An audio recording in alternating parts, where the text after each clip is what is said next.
उग्रवीरं महाविष्णुं ज्वलन्तं सर्वतोमुखं नृसिंहं भीषणं भद्रं मृत्युर्नमाम्यहं। पतित पावन सद्गुरुदेव शिल भक्ति कुमुद सन्त गोस्वामी गुरु महाराज अभय चरणार बिंदरे दिन दासर यथायोग्य प्रणति ज्ञापन। प्रिय सज्जन, प्रिय दर्शक बंधु, आपण मानक आउ थे नमन अभिवादन। नृसिंह चतुर्दशी वैशाख मास शुक्ल पक्ष चतुर्दशी की कहा जाए नृसिंह चतुर्दशी, अर्थात सारा विश्व ब्रह्मांड सृष्टि रे जहाँ आश्चर्य जो रूप नरसिंह रूप नरसिंह अवतार को अवलंबन करते भगवान श्रीहरि। जयदेव गोस्वामी गीत गोविंद रे रचना करिले। तब कर कमल बरे नख मद्भुत श्रृंग दलित हिरण्यकशिपु तनुभृंगम केशवधृत नरहरि रूप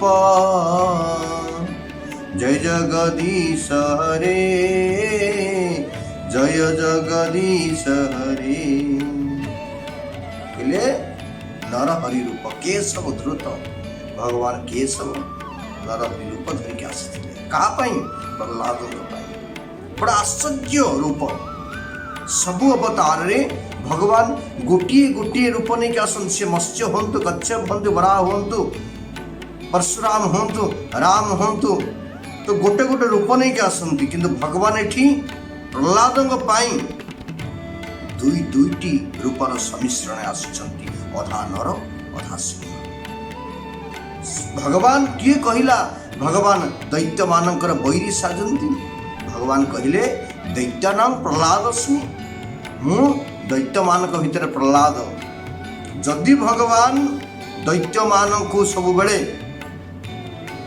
खराब नजर देखती एवं देवता मानक भल नजर देखती, ताहा एठी मिथ्या प्रमाणित होछि। प्रहलादंक पाई भगवान असंभव रूप को धारण करथिले। काहेकि धारण कले आसंतु से विषय रे चर्चा करिबा। अत्यधिक चेष्टा करी करी जेतेबेले हिरण्यकश्यप फेल मारिची प्रहलाद को कौन प्रकार से मारी पारुनी, ता भीतर आश्चर्य आसलानी। कहला मु सबु प्रकार वरदान प्राप्त होइछि।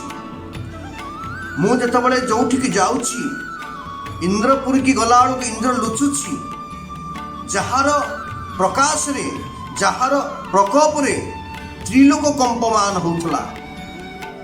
तो सी हिरण्यकशिपु भाबुछि जे मु तो कहा सहित मो जीवन में केबे युद्ध करी नाही, युद्ध करिवार सौभाग्य मिली नाही, बिना युद्ध रे मु जय करी चालिछि।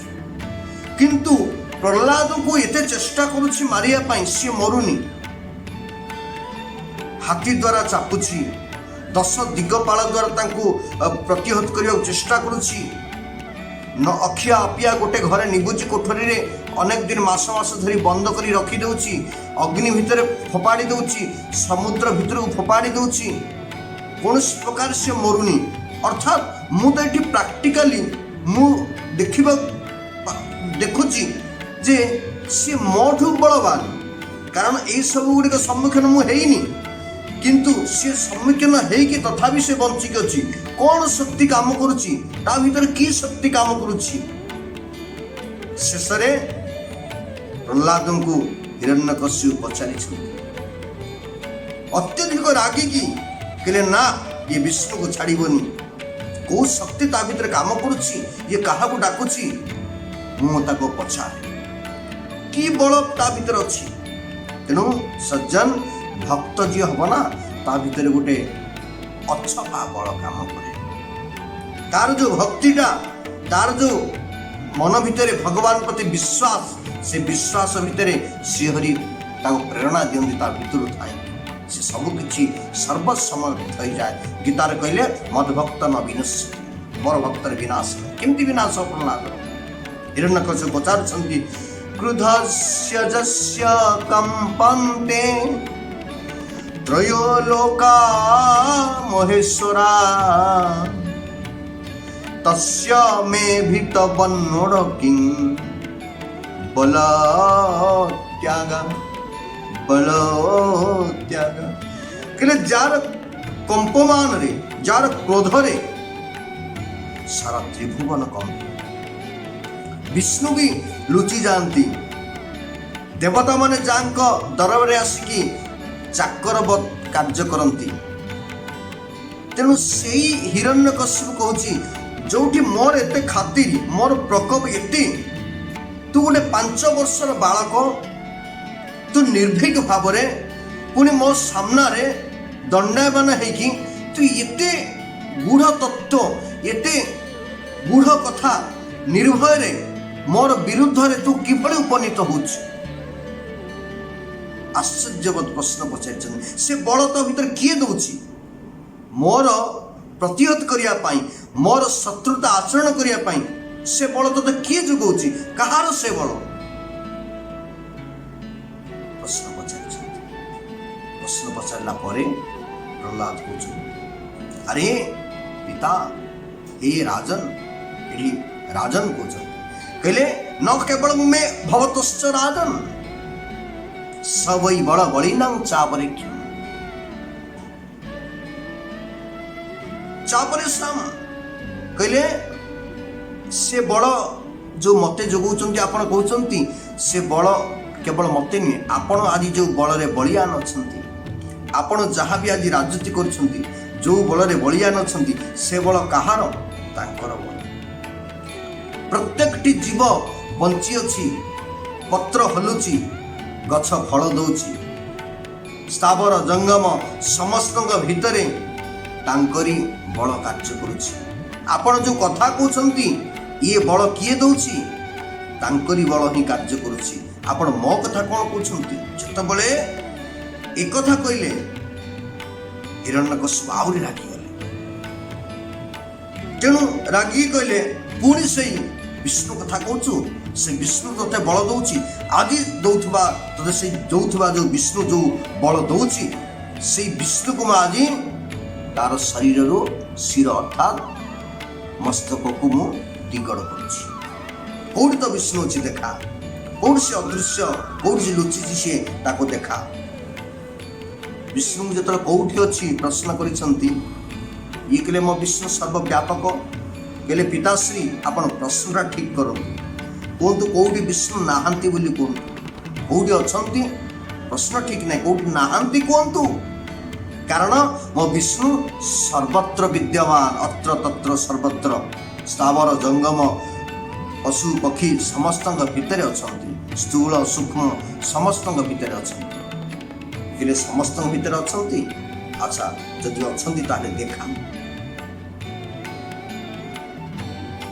कि कहले हिरण्यकश्यप कहले से जेबे सर्व व्यापी थाई स्तंभे किंबा नदी सई सामने रे गोटे स्तंभ खंभ पड़ी गला राजांकर उआस रे खंभ कहले जदि से सबुआड़े अच्छी ताले स्तंभ खंभ भितर कहीं नहीं थिब निश्चित भाव तापरे तू जदि कहूँ सी मोर सखा सी मोर प्राण सी मोर सबुकिछि ताहले तो कथा तो से निश्चित भाव देखा देबे तुझे बे बोलो मोर सखा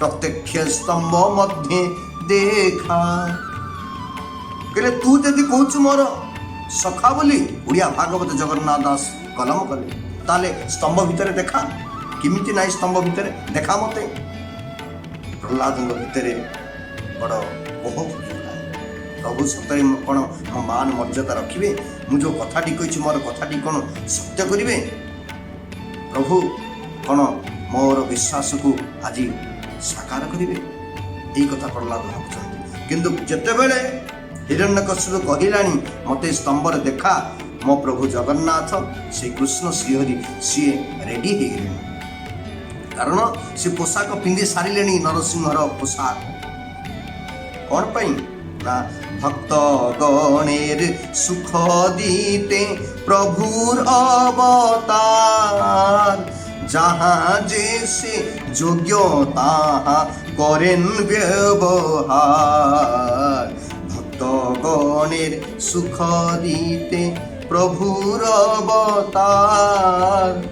कहले भक्तगण सुख दीते, भक्तगण प्रहलाद को सुख दबार पाई, प्रहलादर कथा को सत्य प्रमाणित करिया पाई, ब्रह्मांकर वरदान को सत्य प्रमाणित करिया पाई, सारा सृष्टिर नियम को सत्य परिणत करिया पाई, जन्म हेले मृत्यु निश्चित ताहा को प्रमाणित करिया पाई, स्थावर जंगम समस्त अणु अणु भितरे एवं परमाणु परमाणु भितरे जोटा जीव जोटा निर्जीव समस्त भितरे प्रभु अछंती बोली प्रमाणित करिया पाई, सृष्टिर संतुलन को रक्षा करिया पाई भगवान श्रीहरि प्रकट हेले।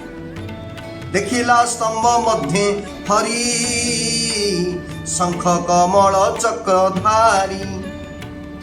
स्तंभ मध्य जिते श्रीहरि के देखिले शंख चक्र गदा पद्म सब धरिकी प्रभु श्रीहरि अधा नर अधा सिंह तो भक्त पाई कौन न करि पारंती। तेणु सज्जन कहिबार गोटे कथा होची ये होची नृसिंह जयंती। आज संगे संगे आसिले एवं हिरण्यकश्यप को उद्धार कले। तथापि इठी पिता मध्य तार पुत्र मध्य तार पितार जो श्रेष्ठ स्थान दवा कथा ताहा मध्य करिसेंती। सर्वशेष प्रहलाद दुख करिसेंती पितांकर मृत्यु रे एवं तांको दुख रे भगवान मध्य कातर हेकी भगवान चिंता करिसें अरे भक्त केते महान। हिरण्यकश्यप एभली बाप सृष्टि रे कोनोसी बाप ता पुओ को एभली कष्ट देई नै कि भविष्य रे दब नै। एते परे मध्य प्रहलाद ताक बाप प्रति पिता प्रति अनुरक्त। पितांकर हत्या रे पितांकर निधन रे से अत्यंत शोकातुर। ठीक अच्छे प्रहलाद मु आज कहूँ तो वंश मु क्या मारिबिनी एभली हत्या करिबिनी एवं तू जदि दुख पाउछु तते मु आउ टे बर दउछि। तू तो किसी बर मागुनी प्रहलाद किसी भी मागी ना मोर किसी दरकार नहीं आपण ही दरकार। मु तते गोटे कथा कहूँ मोर ये जो अवतार पूजा हम कौन सी अवतार रे प्रत्येक अवतार रे मु निजे पूजा पाउछि किंतु मु ये जो नरसिंह अवतार 10 रूप रे 10 विध रूप रे मु अवतार रे जो पूजा पाइबी ये नरसिंह अवतार रे तोर पिता को मु बद्ध करुवा समय चित्र रे पूजा पाइब। अर्थात मो पिता मो सहित तुमर पिता मध्य पूजा पाइब। आपण माने देखंतु नृसिंहंकर पूजा नृसिंह जेतेबेले बद्ध करुछंती हिरण्यकश्यप छाती को विदा दुचंती सेतेबेले सी अवस्थार फोटो आम पूजा करछंती। उग्र वीरं महाविष्णु ज्वलन्तं सर्वतोमुखं नृसिंहं भीषणं भद्रं मृत्युर्नमाम्यहम्। उग्रं वीरं महाविष्णु ज्वलन्तं सर्वतोमुखं नृसिंहं भीषणं भद्रं मृत्युर्नमाम्यहम्। आपण माने यही मंत्रटी निश्चित भाव में जप करेंगे। प्रत्येक दिन सकाଳେ स्नान कर जप कले आहुरी उत्तम। यही नृसिंह उपासना करिकी यही व्रत रखिकी ब्रह्मा सृष्टि की सर्जना करथिले। यही व्रत रखिकी शिव त्रिपुरासुर को बद्ध करथिले। तेणु यही व्रत रखिकी मध्य बहुत अप्सरा तांकर पूर्व स्थिति को लाभ करथिले। तेणु यही व्रतटा अत्यंत पुण्यदायिनी। सबुठ बड़ कथा होची जेतेबेले प्रहलाद को जेतेबेले उद्धार कर सारिले प्रहलाद भगवान नरसिंह कोल बस प्रश्न करछंती प्रभु मु की पुण्य करिथिली आपण मते दर्शन देले। कहछंती तुमे पूर्व जन्म रे जने ब्राह्मणकर संतान थिलो तांकर 4 गोटी पुत्र मध्यरु तुमे थिलो कनिष्ठ पुत्र। तुम नाम थिला वासुदेव। तुमे पशु शर्मांकर पुत्र थिलो किंतु तुमे भक्ति राज्य रे थिलो। यह सत्य तुमे प्रमांतरी तुमी कौन कल बेश्यासक्त है। किछि दिन परे से बेश्या सहित कौन कारणवश तुमर झगड़ा हला। झगड़ा हवा द्वारा 2 जन जाक केही भोजन नेलनी आहार नेलनी उपवास रहिल। दैवा मोर एई दिन मोर एई जोग से दिन पड़ीथिला तेणु तुम्हार उपवास हो गला जहाँ फल कि तुम्हें ए जन्म रे मत दर्शन पाए। तेणु सज्जन केबे भी मिस करवानी आम निश्चित भाव में उपवास रखा ଏବଂ ଭଗବାନଙ୍କୁ ଦର୍ଶନ କରିବାର ସୌଭାଗ୍ୟ ଲାଭ ପାଇବେ।